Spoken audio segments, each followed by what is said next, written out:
sucessão testamentária, não existe o direito de representação, certo?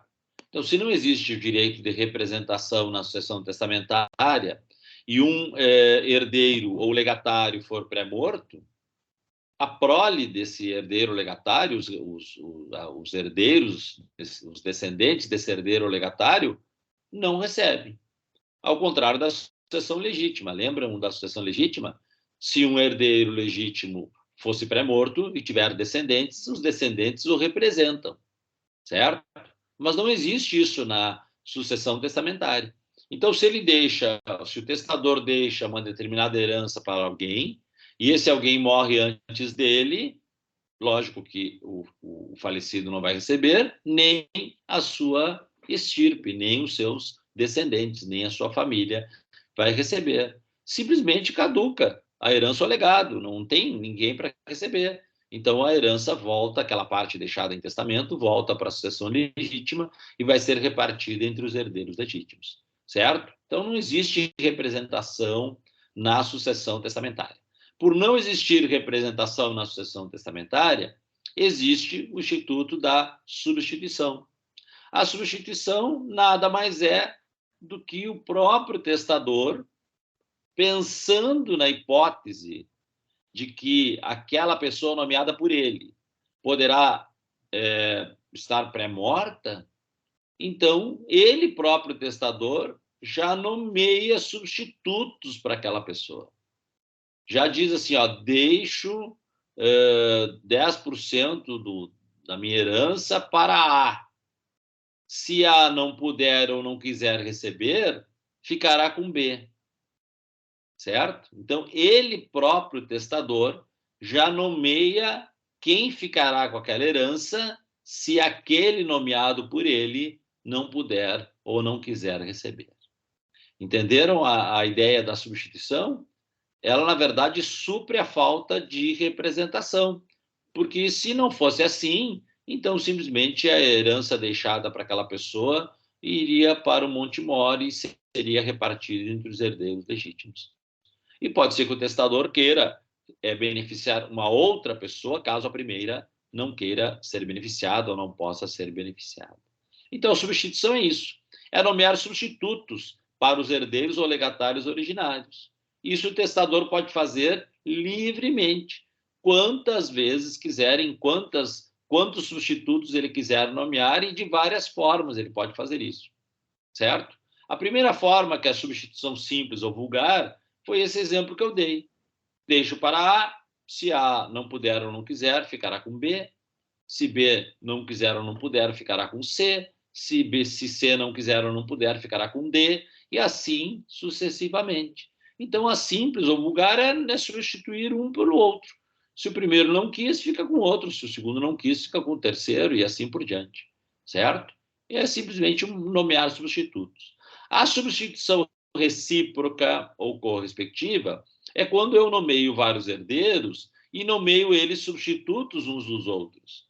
Então, eu nomeio lá, deixo para A o meu carro, deixo para o B a minha casa da praia, deixo para o C 10% do meu quinhão, deixo para o D 30% da minha herança disponível. Certo? Fez um testamento assim, deixando o carro para um, a casa da praia para o outro, 10% da herança para um, 30% da parte disponível para outro. Certo? Assim que eu fiz o meu testamento. Muito bem. Aí o que eu faço? Eu instituo uma substituição recíproca ou correspectiva, de tal modo que, se um deles não quiser ou não puder receber, os demais, ou aquele que eu determinar, vai substituir. Os demais todos podem substituir, ou apenas um pode ser substituto. Certo? Então eu digo, olha, se um deles não puder ou não quiser receber, a cota dele ficará com os demais. É quase como o direito de acrescer, só que disposto em bens diferentes, né? Enquanto que no direito de acrescer eu tenho a disposição conjunta de um mesmo bem, através da substituição recíproca, eu posso nomear vários herdeiros ou legatários substitutos entre si. Então, se um deles não puder ou não quiser, os outros ficarão com aqueles bens, serão substitutos daquele que pré-morreu, por exemplo, certo? E assim como no direito de acrescer, os encargos também acompanham, né? Para que ocorra a substituição, o substituto vai assumir o encargo que eu deixei sobre a coisa, né? Então, voltando àquele exemplo, deixo para A o meu carro desde que ele faça uma doação de R$ 1.000 para a Santa Casa, certo? Aí o A não pode ou não quer receber e eu nomeio. Se A não quiser ou não puder, B será seu substituto, certo? Ou C será o substituto, ou D será o substituto, como eu quiser. Muito bem, então, se o B quiser receber a coisa, ele terá que fazer a doação de R$ 1.000. Se ele não quiser, vai para o C. Aí o C vai ter que fazer a doação de R$ 1.000. Sempre os encargos acompanham, né? Acompanham. A lei diz assim, salvos personalíssimos. Embora a ressalva da lei seja correta, é uma ressalva bastante lógica, né? Porque aqueles encargos que só uma pessoa pode cumprir, só pode ser atribuída a ela. Então, os personalíssimos são aqueles que exclusivamente aquela pessoa é a única que pode cumprir o encargo. Ora, se é a única que pode cumprir o encargo, não faz sentido eu tentar repassar esse encargo a outra pessoa. Como é que eu vou repassar um ônus a uma outra pessoa que não tem como cumprir, né? Que é impossível incumprir, já que o encargo seria personalíssimo. Então, essa ressalva é verdadeira, mas bastante razoável, bastante óbvia, assim, do ponto de vista jurídico, né? Porque os encargos, as condições personalíssimas sempre têm essa regra, sempre se aplicam exclusivamente à pessoa que pode cumprir. Então, repetindo, na substituição com o encargo acompanha, certo? Se vários substitutos já beneficiados são, se vários substitutos que já foram beneficiados vão substituir outros, então vai se manter a proporção das cotas. Então, olha o seguinte exemplo. Deixo para A 10%, deixo para B 5%, deixo para C 20%, deixo para D 15%. Então, eu fiz uma herança deixando determinadas cotas para esses herdeiros. E aí eu digo o final, nomeando eles substitutos recíprocos. Então, se aquele que ficou com 10% não puder ou não quiser, a parte dele será acrescida aos demais, né? Os demais vão substituí-lo. E aí o que acontece? Como esses 10% serão divididos? Serão divididos na proporção das cotas originárias. Aquele que recebeu 5 vai receber menos do que aquele que recebeu 20, que daqui vai receber mais do que aquele que recebeu 15, certo? Então, não sei se estão acompanhando o raciocínio, mas se eu digo, deixo para A 10% da minha herança, deixo para B 5%, deixo para C 20%, deixo para D 15%, e nomeio eles substitutos recíprocos, e o A é pré-morto, por exemplo, e eu tenho que repartir esses 10% entre os demais, eu vou repartir observando o quinhão originário, mantendo a proporção 5 para 20 para 15. Né? Eu tenho que manter essa proporção entre eles para fazer a divisão. Eu não vou pegar os 10% e dividir igualmente entre os três. Né? Não vai dar 3,33% para cada um, não. Eu vou ter que fazer uma divisão proporcional ao quinhão de cada um. Dúvidas até aqui? Professor, Pois não. No caso desse legatário que teve que é pré-morto, e aí ele não pôde receber a cota dele de 10%, vai ser dividido entre todos na proporção da sua cota originária. Isso. Mas se nesse caso específico tiver um encargo, por exemplo, de doar R$ 1.000 para essa casa, vai ser também dividido proporcionalmente o encargo. Correto, André. Correto, esse encargo vai ser repassado aos demais também na proporção do quinhão de cada um. Exatamente isso. E se o encargo for, por exemplo, uma ação ou algo que uma pessoa só possa executar, então... Aí não tem como passar. Só podem ser passados adiante se os demais podem cumprir. Eu não tenho como passar... Por exemplo, assim, ó, não sei um exemplo, mas vou inventar aqui, por exemplo, que, sei lá, deixem flores no meu túmulo todo dia 10. Tá, isso não é um encargo personalíssimo, né? Isso é um encargo que qualquer um pode cumprir. Né? Então, é um encargo que vai ser repassado a todos. sem dúvida alguma. Mas aí não teria como ter uma porcentagem, né? Teria que Não, ser. qualquer um cumprindo o encargo é suficiente, né? Se um deles deixar flor, as flores e cumprir o encargo já está cumprindo por todos. Esse seu exemplo é assim, né? Não tem como dividi-lo. Mas também não é um encargo personalíssimo. Então, portanto, é um encargo que pode ser cumprido por qualquer um.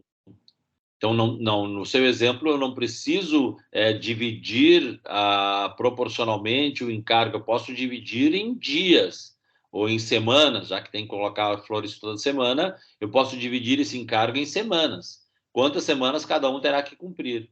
Mas um cumprindo, já está cumprido o encargo. Entendi. E uma outra dúvida, professor, no caso dessa possibilidade de substituição, seria possível fazer uma analogia com a indignidade no caso de o substituto matar ou atentar contra o substituído? Substituto, Por exemplo, substituto. na substituição simples, né? Ou um, e na ausência desse um, o outro. Se esse outro atentar com esse um, teria alguma... Pode fazer uma analogia com o artigo da indignidade? Boa, muito boa, André. Muito boa mesmo. Bom, um ótimo raciocínio. A resposta é não, né? Não pode.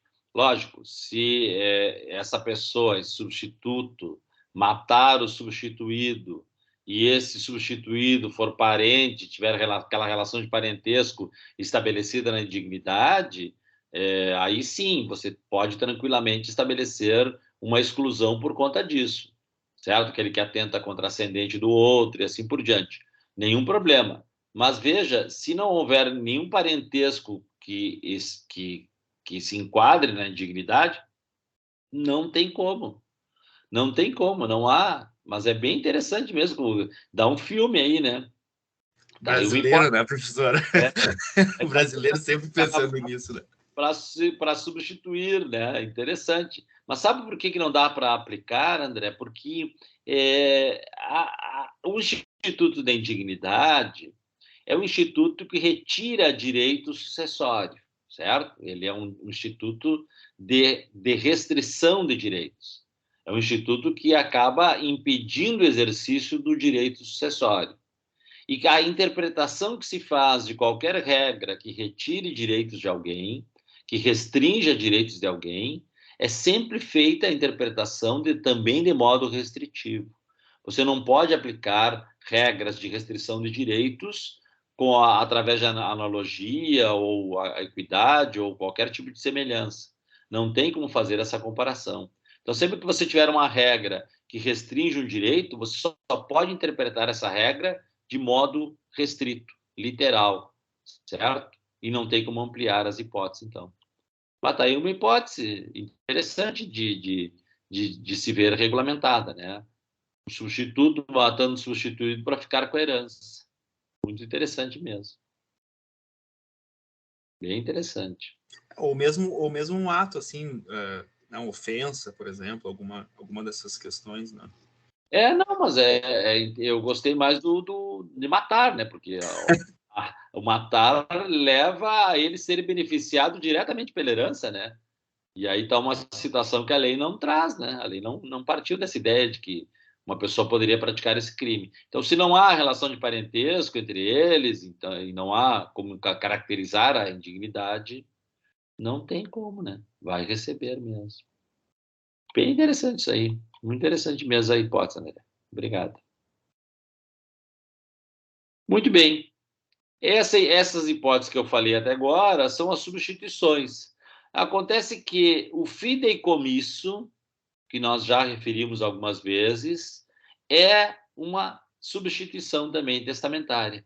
O fideicomisso possui, a sua natureza é de substituição sucessória. Ele tem essa mesma característica, só que tem regras especiais. E essas regras especiais que nós vamos rever. Então, especificamente em relação ao fideicomisso. Primeiro, ele só se aplica em favor de prole eventual, ou seja, ele só se aplica quando eu quero beneficiar uma criança que ainda não nasceu, certo? O filho de alguém que ainda não nasceu. Eu quero utilizar o testamento para beneficiar alguém que não existe ainda. É assim que eu utilizo o fideicomisso, certo?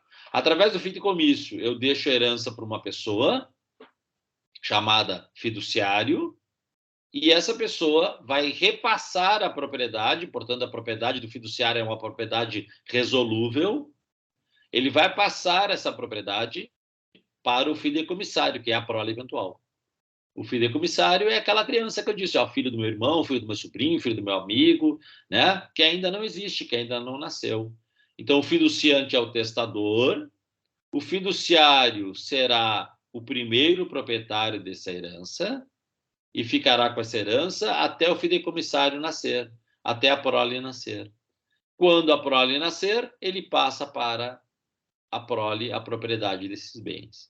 A lei recomenda que o fiduciário sejam os próprios genitores da prole eventual, para evitar discussões, evitar problemas, né? Mas não obriga que sejam os genitores. Então, eu posso deixar como fiduciário um genitor do fideicomissário ou não. De qualquer maneira, a propriedade do fiduciário será terminada, extinta, no momento em que o fideicomissário nascer, certo? Por quê? Porque o fiduciário tem uma propriedade restrita e resolúvel. Restrita, qual é a restrição que possui? Por exemplo, não se comunica, mesmo no regime da comunhão universal, não se comunicam os bens estabelecidos como fideicomisso, e resolúvel porque é uma propriedade que tem tempo certo para terminar, certo? Bom, se o fiduciário ou fideicomissário renunciar ou morrer ou não nascer, fica em definitivo para o outro. O que acontece aqui, gente? Acontece que esse fideicomissário, essa prole eventual, tem 2 anos a partir da morte do testador para ser concebida, para estar em gestação. O prazo da lei é de 2 anos, certo? Não pode ser mais do que isso, não podemos ficar esperando para sempre, para ver se um dia aquela pessoa vai ter esse filho. Não, o prazo máximo é de 2 anos. Então, até 2 anos, o fiduciário será proprietário e, logicamente, depois de 2 anos, se a prole eventual não tiver sido concebida, fica definitivo para o fiduciário, certo? Fica definitivo para ele, tá bem? E se o fiduciário não quiser receber, então o que acontece? O juiz nomeia um administrador desses bens, um curador desses bens, aguarda os 2 anos e, quando o fideicomissário nascer, entrega diretamente para aquela prole eventual. Então, vejam, se o fiduciário não quiser, o juiz vai nomear um curador, um administrador, aguardar 2 anos, esse administrador vai cuidar desses bens durante esses 2 anos, até o nascimento daquela prole eventual. Nascendo a prole eventual, recebe a prole eventual. Outra hipótese, o fiduciário recebeu, aceitou, mas a prole eventual não nasceu nos 2 anos. Aí o fiduciário se torna proprietário definitivo da coisa, né? Retira-se a restrição, retira-se a solução possível sobre a sua propriedade. Então, o fideicomisso é um instituto utilizado apenas para beneficiar prole eventual. Essa prole eventual pode ser, inclusive, do próprio testador. Como é permitido no sistema brasileiro a fecundação pós-morte, eu também posso, através do Instituto do Fideicomisso, deixar uma herança para um filho meu que sequer foi concebido ainda, que sequer está em gestação no dia da minha morte, certo? Então, eu faço um procedimento lá de fecundação e aí deixa lá in vitro determinados embriões já concebidos, ficam criopreservados, né, congelados, e aí simplesmente o que acontece? Eu autorizo no procedimento que a minha esposa tenha esses filhos depois da minha morte. Eu morro e no testamento eu digo, olha, deixo para eventual filho, que seja eventual filho meu, que venha a ser concebido pós-morte, determinada herança. Nomeando, e aí é bastante razoável, nomeando a minha esposa como fiduciária. Então, ela fica com os bens, quando nascer a prole, vai receber o fideicomissário, vai receber a prole, vai receber aquela herança. Mas o prazo é sempre esse, 2 anos. Os 2 anos, a lei não exige que seja o nascimento, Basta a concepção, a gestação, em gestação. E a lei admite também a possibilidade de adoção. A adoção também é possível ser feita nesse período e, portanto, de qualquer maneira será filho e de qualquer maneira vai cumprir com a condição de existência. Dúvidas?